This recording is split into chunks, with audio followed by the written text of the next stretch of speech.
greatest receivers of the modern era. A 6-year stretch that would eclipse even the greatest receivers in NFL history.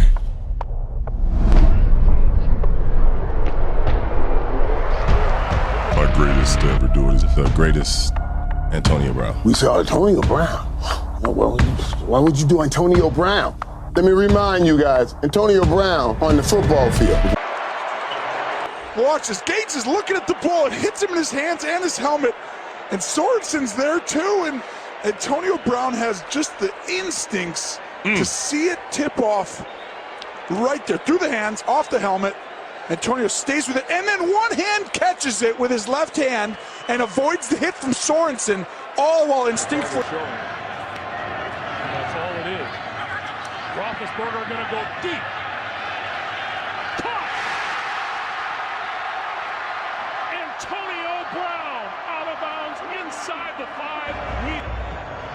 That's Antonio Brown circled right there. He's working against Ladarius Webb. But with 8 guys in coverage, the question is, how do you let anybody get on top of you? And that's exactly what the Ravens did. Talk about a defensive gap. And then watch this. Look at Brown. He's got the ball up against his helmet, but that's control. To punt. This is Antonio Brown.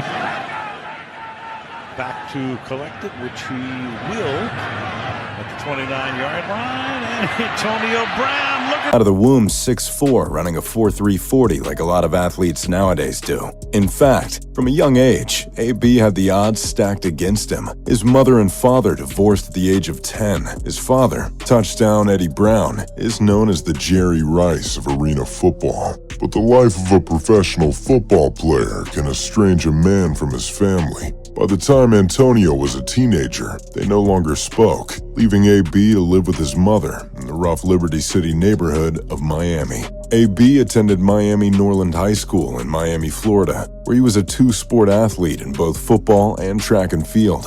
For the football team, he did everything. I mean, literally everything. He played running back, quarterback, wide receiver, and punt returner, and was a 2-time All-State selection. He also received They bring it on the near side to Antonio. Years in prison for attempted murder. A few years ago, he won a Super Bowl with the greatest quarterback of all time. Antonio Brown's downfall is so insane that if you wrote his life story as a movie script, it would be criticized for being too unrealistic. Sideline temper tantrums, threatening statements to reporters, tweets that sound like they came from a 13-year-old boy, celebrating losing $30 million.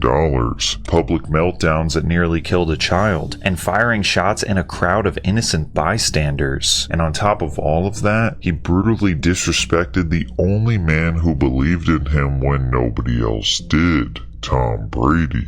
This is how Antonio Brown went from a future Hall of Famer. Did the NFL fail to address his mental health issues when they were obvious? Did his friends and family try to intervene? Or was this always going to end this way, regardless of what anyone did? Was Antonio Brown always destined to self-destruct? And was it just a matter of when and how? Look, I don't know what's going to happen in court. Maybe the jury sees reasonable doubt. Maybe there's a plea deal we're not seeing coming. Maybe his lawyers find some angle we haven't thought of. But what I do know is this: Antonio Brown's story is over. Not the legal case, that'll drag on for months. I mean his story as an NFL player, as a celebrity, as someone with a future in football. That's done. The boy who made it from Central Michigan to the Super Bowl, who caught passes from Big Ben and Tom Brady, who was on a Hall of Fame trajectory, that story ended years ago. We're just watching the tragic epilogue now. Today's extradition is just the latest chapter in a fall that's been happening in slow motion for half a decade. From all-pro to attempted murder suspect, from $80 million to bankruptcy, from Super Bowl champion to international fugitive to county jail. This is how legends fall, not in glory, but in handcuffs. Antonio Brown is finally back in America, and his day of reckoning has arrived. Let me know what you guys think about this in the comment section down below. Aside from that, I'm your boy Mike, and I'm dropping our mic until our next upload.